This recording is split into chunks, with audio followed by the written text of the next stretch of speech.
Occult Confessions is brought to you commercial-free through the generous support of our patrons. Visit occultconfessions.com and click on Donate to help keep the history of the occult on the digital airwaves. We are back for part 2 of Jack Parsons. Dr. Rob C. Thompson here with Olivia Litteral. Yes, we are back. And Brianna Litteral. We are, in fact, back. Thank you for confirming my statement for me. Of course, that's what I'm here for. We need these two people. Two people have to turn the key to launch the submarine. I feel valid. I'm glad you feel valid. Last time on Occult Confessions, Jack Parsons was born reasonably rich, but his family lost all of their money in the stock market crash, and he went to work for a gunpowder company. His fascination with rockets led him to Caltech, where he co-founded the Jet Propulsion Laboratory, but NASA gave him no credit. He joined the OTO and became one of Aleister Crowley's favorites because of his recruitment skills, but Aleister Crowley worried over his interest in black magic. At long last, he met L. Ron Hubbard, and they began performing magical invocations together, inspired by Jack Williamson's science fiction. Now, before we get into... What? Go ahead. No, I was just going to say, I really need you to put, like, a cool little ditty underneath that. Like, in the editing. Because it was very, like, previously on, you know? Yeah, we're doing that thing. We're going corporate, is what I'm saying. We're not going corporate. Olivia, speaking of not going corporate, why don't we go ahead and open up an order of confessors for this part 2 here to let people know who's paying for these episodes. On a part 2? Yeah, exciting stuff. We didn't even do it on part 1. I know, I wanted to save it. Whoa. Okay. Opening, we're open, it's opening, it's opening, it's opening, it's opening. I honestly never know when it's going to stop. I don't never know when it's going to fully be open. I don't either. We have to imagine that door very slowly creaking open.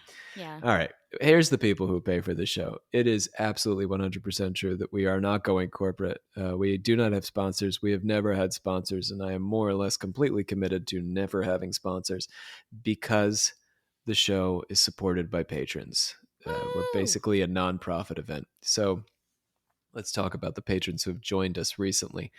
First, we've got Michelle B., who told us in a post that Michelle had listened to 18,000 minutes of us last year. That's too much. I think that's an adequate amount. Ooh, that's a lot. Always at the end of the year, we hear from people who have listened to a lot of us. And I love you guys. I appreciate you. It's amazing. Marco F., we want to welcome. Marco, Melissa H., and Lynn S., Jeffrey L., Victoria R., Amanda J., Andrew D., Complacent Moon. Oh.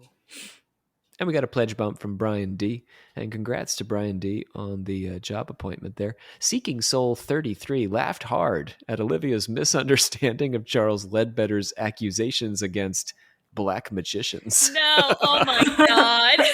Yes. Jesus Christ. That has been immortalized in the comments over on Apple. Oh, God. I guess I'm glad we kept it for someone. Folks are still feeding us those stars. I want to say, if you're able to join us on Patreon, that is the very best way to support the show.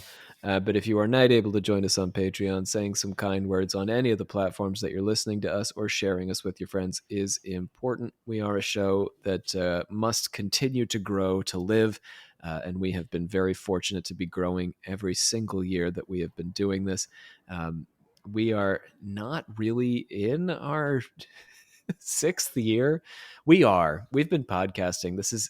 We've been podcasting for 5 years in the past. We have done 5 years of this show. We're moving into our 6th year. But the thing is, we've done so many bonus episodes that we didn't get 4 full seasons finished this past year.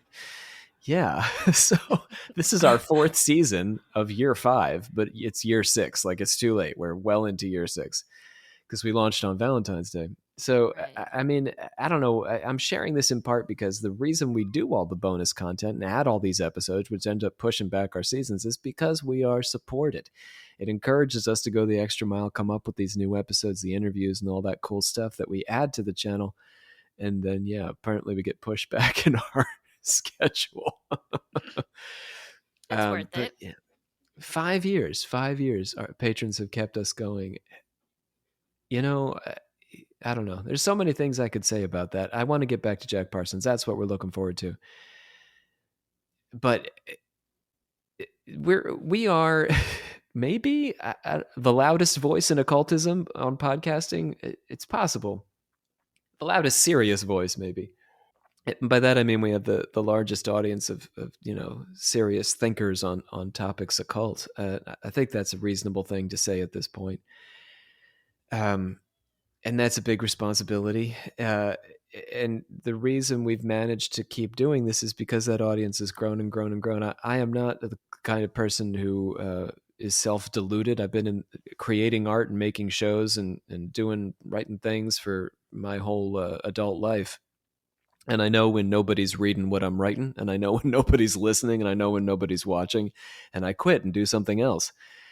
So the fact that I'm still doing this is a testament to all you guys out there who, keep us going. I just want to say thanks and give my deep love to all you confessors who are listening to my voice right now. All right, Olivia, close us up. That was so moving. Aw, thank you. Anyway, well, I'm not going to taint how beautiful that was. We're closed. Just as simple as that. Simple. Just a slight breeze just closed it shut. Wafted that door. Kisses that door frame as it gently presses into its hinge. Yeah. And it's closed. Let's give you what you're here for, friends. You deserve it. Jack Parsons was in the middle of conducting occult rituals with L. Ron Hubbard when we left him. So how does that go? So great, I imagine. It's interesting, to say the least. Well, Parsons followed the Enochian tablets in the construction and execution of the rites he was performing with Hubbard. So those of you who are, into Enochian tablets, that'll give you some sense. On the 11th of January, he invoked twice using blood. The next day, his double invocation provoked a windstorm, which persisted into the third day, so my man can control the weather. On the 14th, the lights suddenly went out in his house at 9 o'clock. One of his fellow magicians felt a blow on his shoulder, and a light appeared hovering in the kitchen. Parsons banished the light with a sword, and the magician's arm was paralyzed until the next day. On the 15th, Hubbard had visions of an old enemy of Parsons who Hubbard had never met before. The science fiction writer Hubbard also saw Isis and the archangel Michael. I'm only tossing that in because I doubt everything Hubbard says. There were strange raps. I believe the magician was paralyzed in the light in the kitchen. I believe all that, but I don't know about L. Ron Hubbard. There were strange raps and buzzing, and a voice crying, "Let me go free." Then a few days later, the work was suddenly accomplished. The feeling of tension and unease continued for 4 days. Then, on January 18th, at sunset, while the scribe and I were in the Mojave Desert, the feeling of tension suddenly snapped. I turned to him and said, "It is done." An absolute certainty that the operation was accomplished. I returned home and found a young woman answering the requirements, waiting for me. She is describable as an air of fire type with bronze red hair, fiery and subtle, determined and obstinate, sincere and perverse, with extraordinary personality, talent, and intelligence. Through his effort to invoke an elemental, Parsons believed he had summoned to his house Marjorie Cameron, also known as Candy, who would become his second wife and another partner in sex magic. Parsons was an avowed bisexual, and his followers at the OTO Lodge and visitors to his house in Pasadena, which came to be called the Parsonage, by the way, practiced free love, in case you didn't pick that up in the last episode. You like that parsonage? Yeah, it's fun. So ironic. Parsons crafted his own ethic for open marriage. He argued that neither party, whether the relationship be in or out of wedlock, has any right or jurisdiction over the love or affection, the body or sex life of another for longer than that other desires. Sort of basic free loveism. He started a relationship with his wife, Helen's half-sister Betty, as we mentioned, who may have also been involved with Hubbard, by the way. Betty's relationship with Hubbard, and by may I mean was, Betty's relationship with Hubbard didn't stop Parsons from working with the future Scientology founder until Hubbard and Betty robbed him and ran off together. Parsons went on to divorce his wife and marry his elemental Marjorie Cameron. Okay, so let's pause a second there. During all this time that he was living with Betty as his main squeeze and Helen was off in the desert, remember from last episode? Mm-hmm. With Wilfred? They were married. They were married that whole time. Okay. Yeah.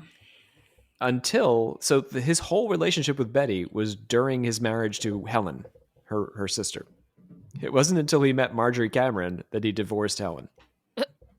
That's because it's his elemental. It's his Scarlet Lady. I'd be a little pissed if I was Betty, just on the premise of like. Well, Betty robbed him and ran away with L. Ron Hubbard. Sure, yeah, Betty got she's her fine, revenge. But I'd still Betty be was... like, oh, like now you divorced my sister. Okay, like. Anyway. I guess for more on Betty, you're going to have to check out our L. Ron Hubbard episodes. For a second there, Olivia, I couldn't tell if you were trying to be... my immediate thought was, I guess she's her sister. She would still defend her, but it's a little weird since she slept with her husband. Oh. I misunderstood the divorce part. Tricky relationship. So Marjorie Cameron actually came and went from Los Angeles and was in and out of Parsons' life during the entirety of their marriage. And they planned to actually rekindle their relationship just before Parsons died. But more on that later. The next month after invoking Candy Cameron, she left briefly to go east, and Parsons returned to the Babylon workings. He felt commanded to write Liber 49, his attempt at the 4th chapter of Crowley's Book of the Law. The book is addressed to Babylon, and while it has its moments, it can also be a bit silly. He says... Oh, it's... Yeah. Bree has read this in full. Yeah. Let me do a little quoting here. He says, "And she shall wander in the witchwood, under the night of Pan, and know the mysteries of the goat and the serpent, and of the children that are hidden away." Pretty evocative. Yep. Pretty evocative, reasonably occult. He goes on, "I shall drain thee like the cup that is of me, Babylon. And oh my God. Am I thy village queen, and thou a sophomore, that thou shouldst have thy nose in my buttocks?" Yeah, that's word for word. Okay. Yep. So we have the mysteries of the goat and the serpent, and then we have nose in buttocks. It's a wild ride. Poetry. This Liber 49. It gets a little like teen romance drama-ish, but like add Shakespearean text to it. It's Teen Wolf Babylon edition. Right, yeah. Crowley did not regard Parsons' work as coming anywhere near his Book of the Law in content or style. So Crowley's still alive and reads it. Yeah, he shouldn't consider it. After Crowley reads Liber 49, he completely loses faith in Parsons and drops him as a would-be successor. Yeah, I don't blame him. I don't. What a scathing review. Yeah. To paraphrase OTO Frater Superior William Breeze, while Parsons had found success in rocket science by reading above his level, skipping steps, and rewriting the rules to suit himself, this didn't work so well in magic. Yeah. In March, he attempted to invoke Babylon again using the rituals dictated in Liber 49. By observing a series of instructions like making a box of blackness and covering it in blood, dedicating his organs to Babylon and dedicating his mind to her, Parsons came to regard himself, at least temporarily, as a god, sitting at the altar of another god. What followed was a call-and-response series of invocations. "O Babylon, Babylon, beloved, come now, partake of the sacrament, possess this shrine. Take me now! Let me be drunken on the wine of your fornications. Let your kisses wanton me to death. Accept thou this sacrifice willingly given." Oh, you quoted that? Oh, God. Oh, yeah, it's delightful. Oh, Babylon, Yeah. Babylon, beloved, come now, partake of the sacrament. Possess this shrine. It was real rough trying to work that into notes because it was just like, all right, you put it in the box. Next step, you take it out of the box. You write on the box. You hide the box. Yeah, we're not doing that. Yeah, We're not, it's like, all not going to right, make guys. people listen to all the box action. It's a lot of box play. At some point during the first ritual, that's a new porn category. At some point during the first ritual, Parsons' roommate disturbed him, so he cursed the roommate, but then Parsons himself felt ill, so he withdrew the curse. In the next ritual, the invocations were phrased a bit better. I have walked 3 dreadful nights away in halls beyond despair. I have given marrow and tears and sweat and blood to make her fair. I have lain my love and smashed my heart and filled her cup with blood. That blood might flow from the loins of woe to the cup of brotherhood. The cities reel and shout of steel where the sword of war is drawn. Sing ye saints, for the day is come in the birth of Babylon. And her whoredom is holy as virtue is foul beneath the holy sky. And her kisses will wanton the world away in passion that shall not die. Ye shall laugh and love and follow her dance when the wrath of God is gone, and dream no more of hell and hate and the birth of Babylon. Meanwhile, Parsons' business relationship with Hubbard had proved to be a terrible decision. Don't get into business with L. Ron Hubbard. Remember how they got into business together? Well, if you don't remember, let me remind you. He had invested his whole life savings of $20,000 into a business with Hubbard, and Hubbard had invested his whole life savings of $1,000. That's a steep difference. Yeah. Hey, Olivia, let's split this pizza. You pay $20, and I'll pay $1. What a guy. What a guy. On behalf of their shared Allied Enterprises, which is what it was called, Hubbard planned to travel to Miami and sail 3 yachts back to Los Angeles to sell for a profit. But, unknown to Parsons, Hubbard, still affiliated with the Navy, wrote to the Chief of Naval Personnel requesting permission to sail around the world, not merely through the Panama Canal from Miami to California. Got me? God. Yep. So we know these things because this is all written down, right? All we need to do is look at the documents to tell the story. He says to Parsons, I'm going to go to Miami and bring back these boats, and we're going to sell them and make some money because we have a business together that you own 20% of, and 90% of, and I own 1% of. And then he calls the Navy and says, is it okay if I go around the world with some yachts? Yikes. Days after Hubbard left with Betty, Parsons started to realize that he had been fooled into funding Hubbard's adventure with his ex-lover. Down to his last dollar. Yeah, this is really dark. So Parsons has no money. He gave all his money to this guy to steal his girlfriend. Yeah. Down to his last dollar, he flew to Miami, so with the pennies he had left, and went to court to stop Betty and Hubbard from leaving Florida. But the couple escaped him, so they got away before the court officers could arrest them and bring them in. In desperation, Parsons invoked the spirit of Mars in his hotel room, raising a squall that tore the sails from Betty's and Hubbard's yacht and forced them back to shore. Oh my God. Yeah, I actually alluded to this in an earlier, and I think in our Crowley episodes, I alluded to this event. I think I mentioned it, but these are the details. Now you can get the whole story. Allied Enterprises was dissolved, and Hubbard was ordered to pay Parsons $2,900. Parsons didn't press further charges, likely threatened by Betty over their relationship, which began when Betty was still a minor. Oh, remember that. Yikes, Yeah, so he did end up having to pay for that in the long run. A month later, Hubbard married Betty while he was still married to his estranged first wife, Margaret Grubb. Betty helped Hubbard to develop his system of Dianetics before the couple divorced, following a domestic violence situation in which Hubbard kidnapped Betty and her infant daughter. This is not an episode about L. Ron Hubbard, but I promise you that those things I just said fascinated me to such a degree that my shelf is now full of L. Ron Hubbard unauthorized biographies, because there are no meaningfully historical authorized biographies of L. Ron Right. Hubbard.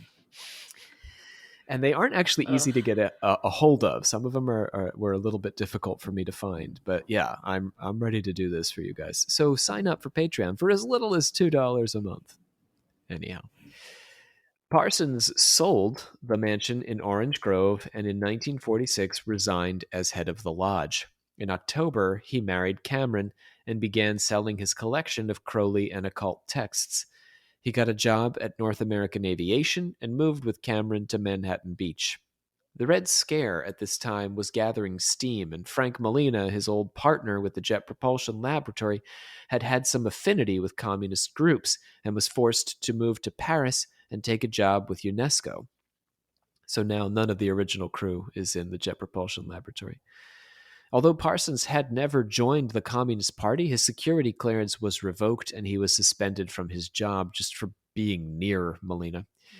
He wrote to Carmen, who was negotiating post-war arrangements between the U.S. and Europe. So the old Theodore von Karman, remember the guy with the bridge knowledge? The guy who let him in? So this guy, they're still have a kind of relationship. He can write to him. Von Karman has not been caught up in the Red Scare, and he's actually involved in some high-level government stuff. So Parsons writes to von Karman and says, "Can you help me get work overseas?" Carmen set him up with a friend in Israel. But the arrangement was slow in coming to fruition. So he's talking to the Israelis, but he can't quite make an arrangement to move to Israel and start working on rockets there. Candy Cameron, with whom he was having, by the way, an open relationship, not so strange, grew tired of him and left for Mexico. Oh, damn. Parsons made ends meet by working at a gas station as a mechanic and briefly on the faculty in a pharmacology department. That is, well, I guess it's not that weird, but it's kind of weird. Yeah, he is kind of an expert. I mean, he's like a self-taught expert on chemistry, so there's a logic to it. But yeah, it's a bit bizarre because he didn't have any degrees. Right. Working with prostitutes and women he partnered with for brief flings, he returned to sex magic and, in emulation of Crowley, carried out the 40-day crossing of the abyss to become a master of the temple. He became obsessed with death, specifically his own death, much like his father before him.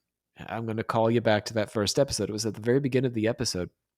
I talked about how Marvel Sr., Jack's father, had been... the doctors had told him he was going to die of a heart attack soon, and the heart attack never came, but he still went, he basically went crazy, lost his mind, because he kept expecting death to come at any minute. It drove him off the edge, and he had to be committed for it.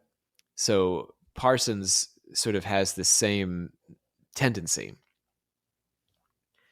His clearance was eventually restored, and he got a job at the Hughes Aircraft Company. Israel was willing to help, but he needed to provide them with information.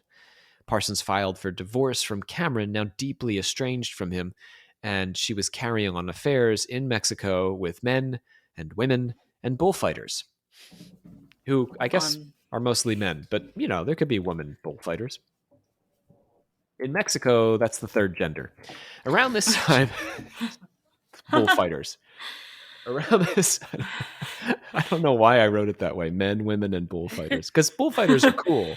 You want to like have a special note. I guess bullfighters are cool. I'm a vegetarian. Maybe I don't think bullfighters are cool, but they're romantic. I feel like if you were to say the people that you were to have relations with, if there was an option to say something other than gender, I think bullfighters. Would be would be the thing. Astronauts. The category. Podcasters and bullfighters. So the three you would add to just make a note that people are having sex with them. Around this time, I'm thinking this is complete tangent, but when I was a kid, I learned how to draw from this old lady. She's like in her 80s, and her hand shook real bad, but she still managed to make this beautiful art. And she had all of these paintings that she'd done on the wall, and this enormous painting right in the center of the room was of a bullfighter, like stabbing the spears into the bull. Yeah. My. Yeah, and she had children, and always the children came like several times a week, and she would teach us how to draw. And she was very good, and she taught us how to draw. She's a good teacher. But there's this bull dying right out That's there. horrifying. Yeah, I mean, I guess it was a lot. Anyway, around this time, back to Jack Parsons. Parsons wrote his double-edged sword. Remember this one, Bree? Oh, I had a very interesting time reading this. So this was Parsons' attempt to blend politics with magic. The two edges in Parsons' titular sword are liberty and freedom. Sound like the same thing, but not to Jack Parsons. Despite our apparent freedom in the modern liberal world, Parsons believes certain individuals aspire to power and control over others. We must acknowledge that nobody knows what's absolutely and finally true about the nature of the universe, and respect each other's right to determine our way of life according to our own beliefs and principles. Science often pretends to aspire to absolute truth, but this is misleading. In spite of its inestimable value, science is a tool and has nothing to do with ultimate truth. Herein is the danger of science.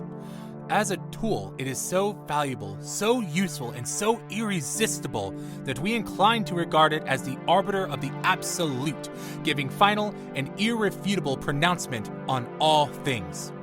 This is exactly the position that the pedant, the dogmatist, and the dialectical materialist would have us take. Then, posing as a scientist or propounding scientific doctrines, he can persuade us to accept his values and obey his orders. Today's science must forever be free to overthrow its yesterdays. Otherwise, it will degenerate into ancestor worship. In spite of its inestimable value, science is a tool and has nothing to do with ultimate truth. Whew. Go get him, Jack Parsons. Did you like this book? I did. There's a lot about it that I enjoyed. There was a couple things that, like, I think it was just because of how people wrote at the time that was like, this could go one of two ways, but interpreting it as I imagined Jack Parsons meant, I was like, this is pretty cool. Yeah, it was pretty interesting. A little anarchist, a little libertarian. Mm-hmm. It's got some interesting qualities to it. I think he has a lot of interesting things to say in The Double-Edged Sword. Yeah, this was one that I was like, I have so many things that I want to quote for you, but I was like, if I do that, I'm going to quote way too many things. There's just some really metal lines in this thing. Like, it's pretty cool. In order to be free, he says, to determine our own lives and beliefs, we must also allow others to do the same. To threaten another's liberty is to threaten our own liberty.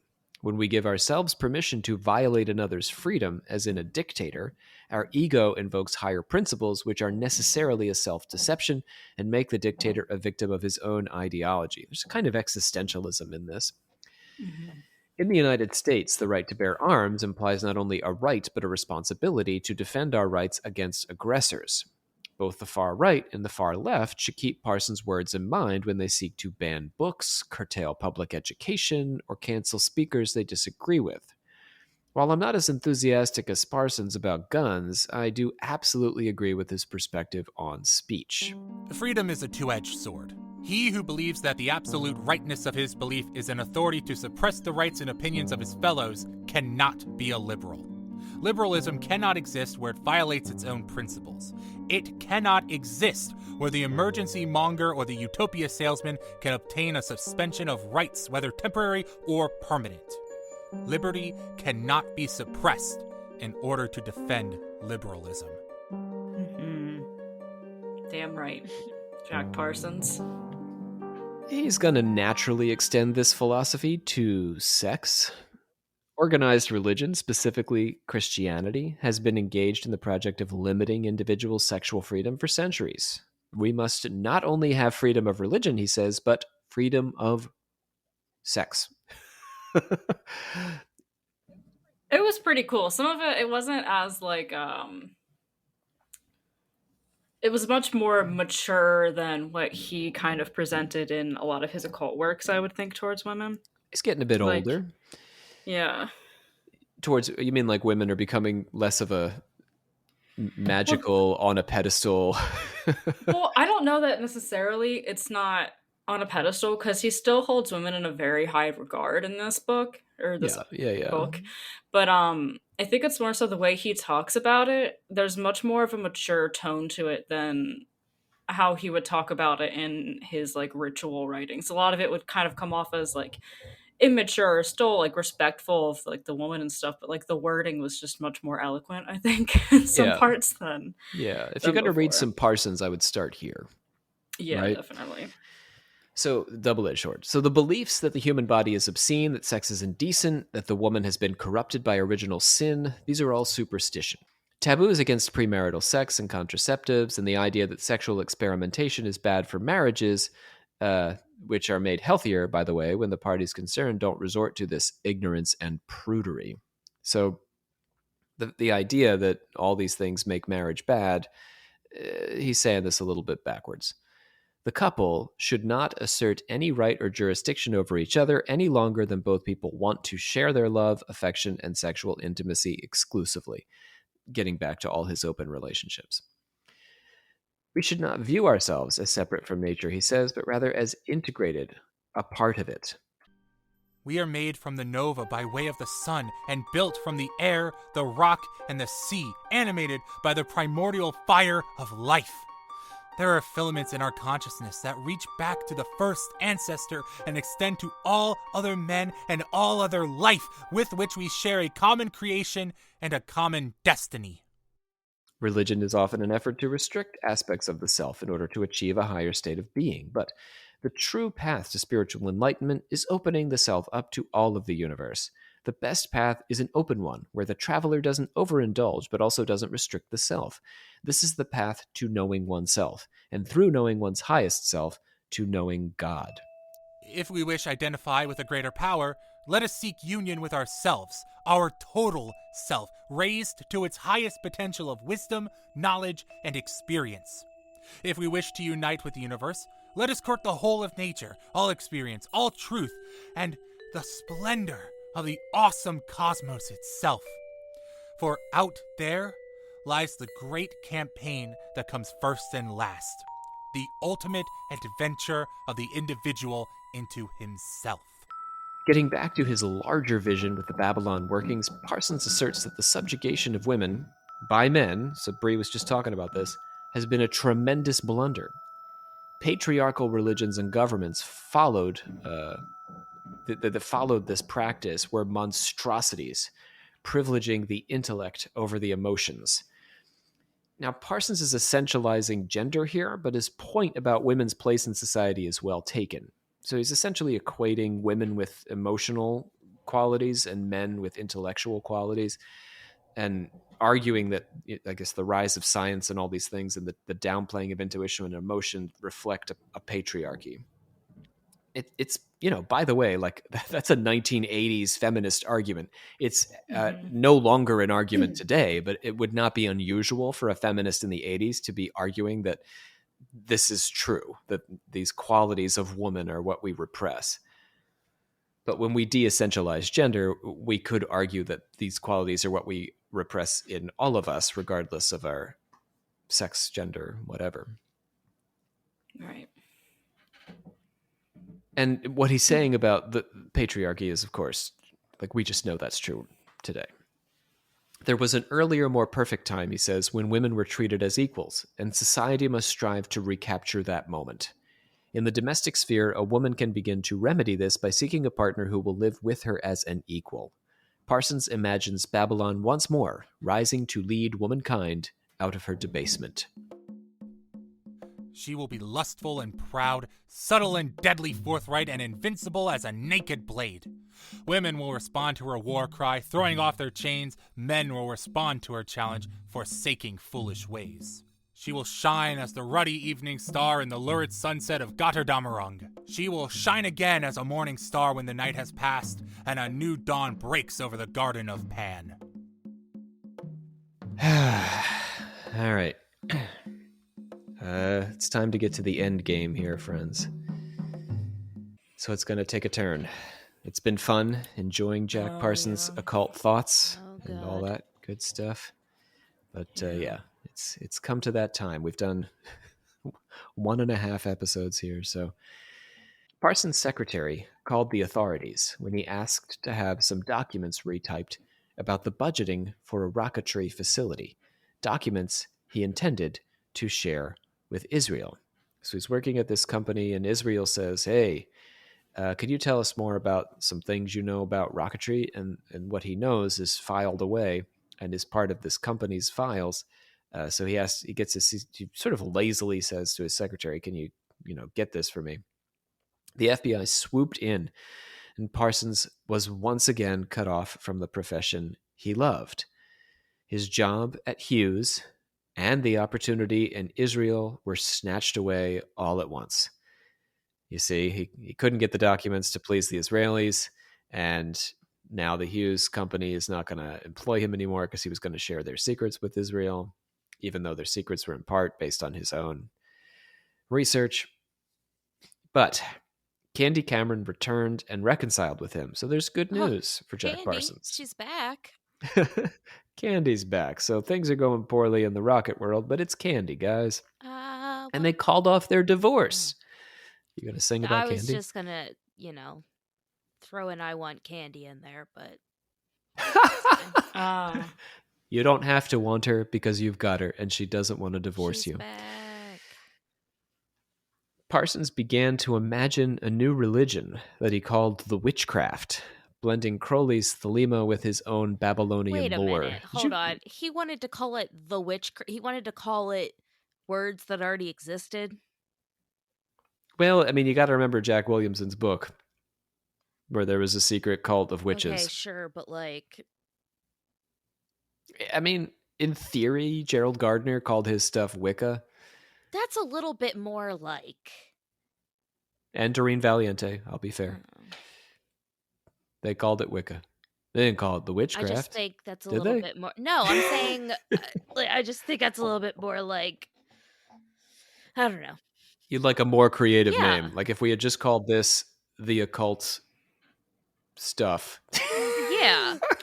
Okay, but if you were to think of a group is called the Witchcraft, a band name, the Witchcraft, would be pretty neat, right? That sounds like... I feel like you're getting a little nitpicky. That sounds like it existed 10 times in the early 2000s. Yeah, those were all metal bands. There were 5 metal bands called the Witchcraft, I'm just saying, Witchcraft, some Witchcraft.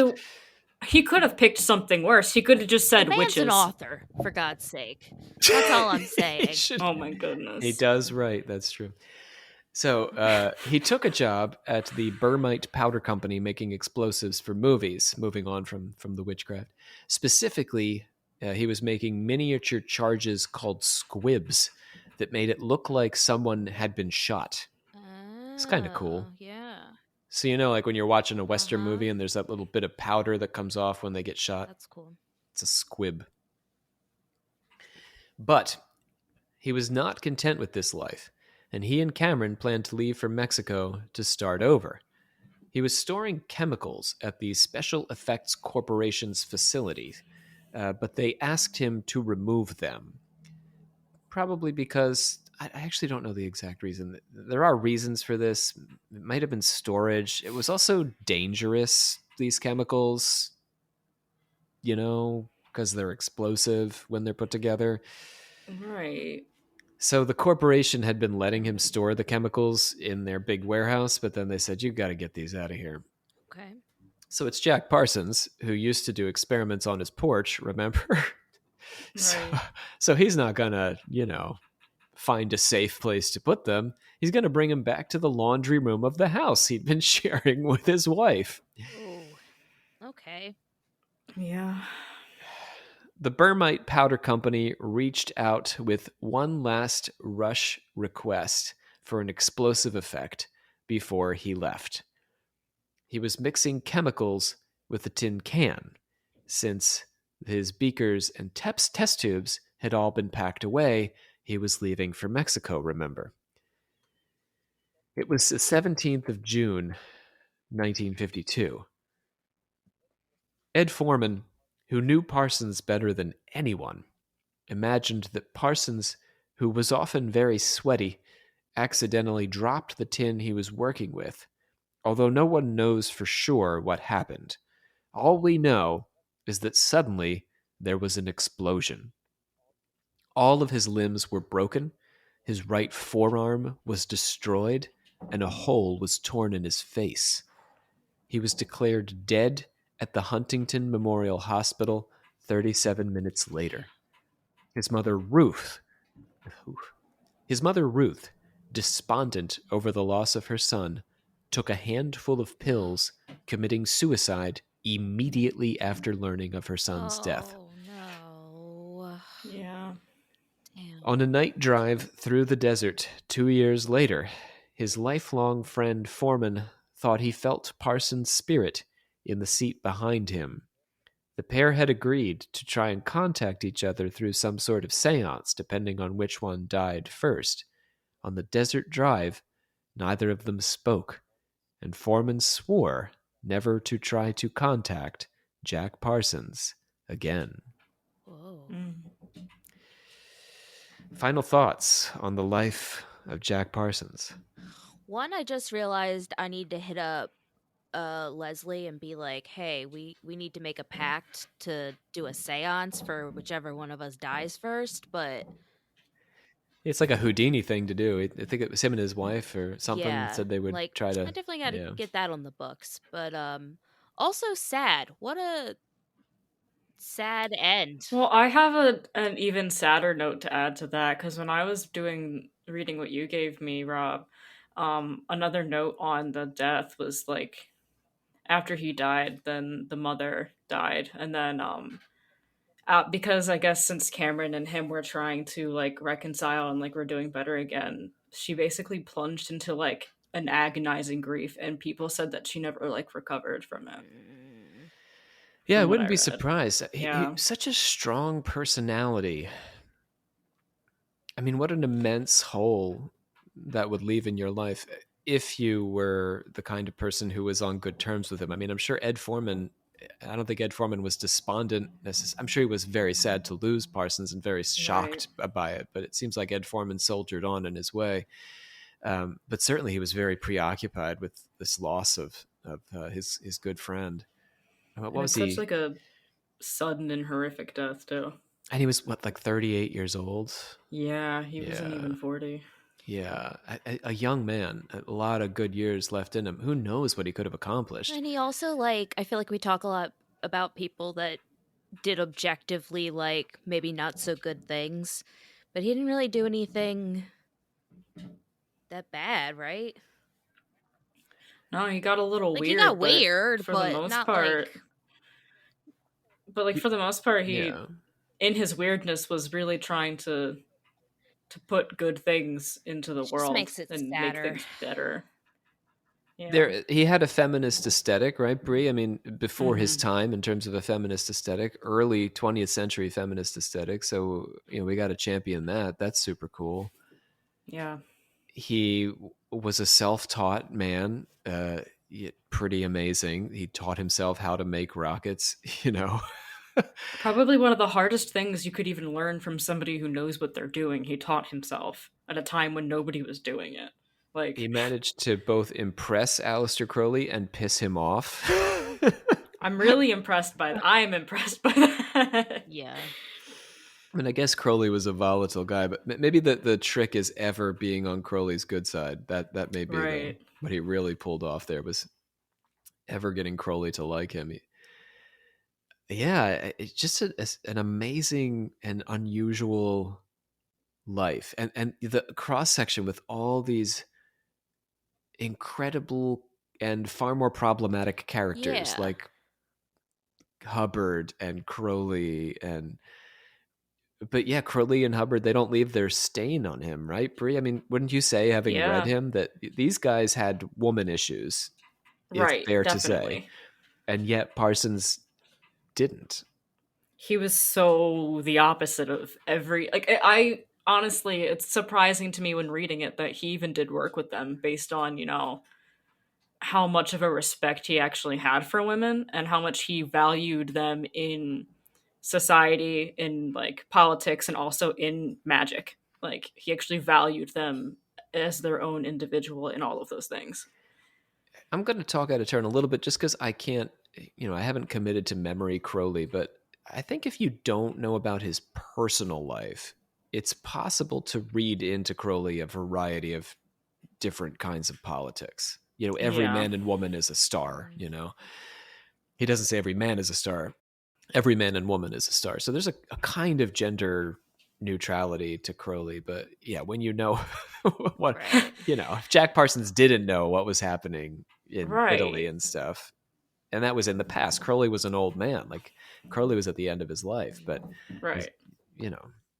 yeah, I mean, I guess the only way you could take issue with Parsons is if you're a total pacifist, because he did, after all, contribute to war. Oh, yeah, okay. Yeah, I mean, but that's true. Okay. Yeah. The jet technology would have been used on missiles eventually and that kind of thing. It's sort of like Werner von Braun, except Werner von Braun was an actual Nazi, whereas Parsons was not.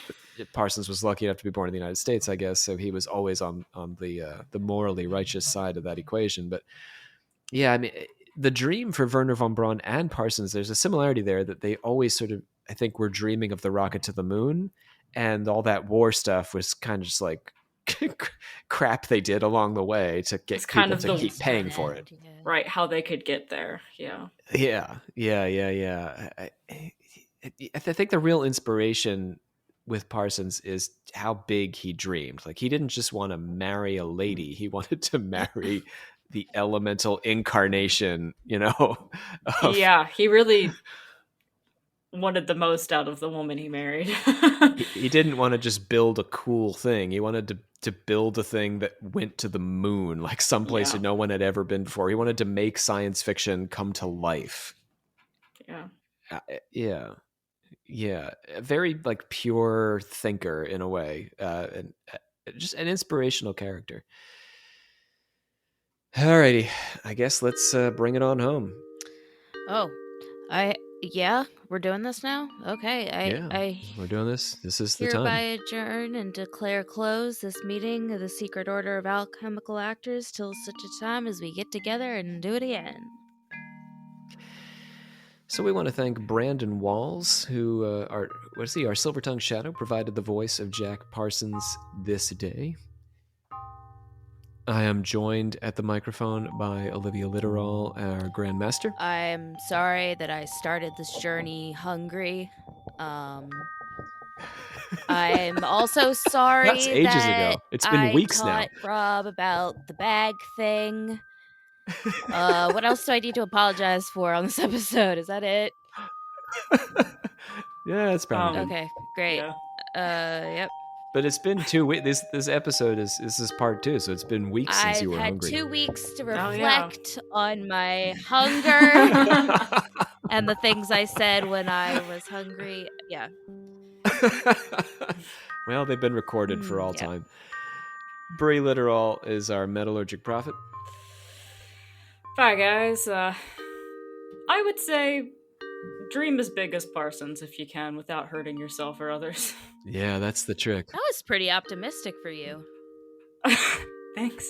Yeah, you're welcome. Bree's feeling pretty sunshiny these days. I like Parsons a lot, and I don't know, reading Freedom is a Two-Edged Sword gives you a lot to think about. I'd recommend reading it to anybody who wants to read it. It's not too long, and it's makes you feel some things. There were 2 figures that Bree was really interested in. She did research on a variety of characters for us this season, but Parsons was the first one, and the second one, of course, was... You can go ahead and say it now, Bree. Rasputin, yeah. Rasputin's... sorry. Rasputin's story, I'm going to just go ahead and say, is not as straightforwardly uplifting as Parsons' stories, unfortunate death aside. That's a objectively bad guy. That's what I'm saying. Olivia. You're wrong. It's complicated, but it's something that we can certainly fight out here. So I also want to say that we're going to have to wait a little bit because Rasputin is a little bit further back in our chronology. Parsons was born in 1914, but we got one more stop along the way before we get to Rasputin, and that stop is with Gregorius and the Fraternitas Saturni, or the Brotherhood of Saturn. So join us next time for that conversation here on Occult Confessions. Bye. Bye.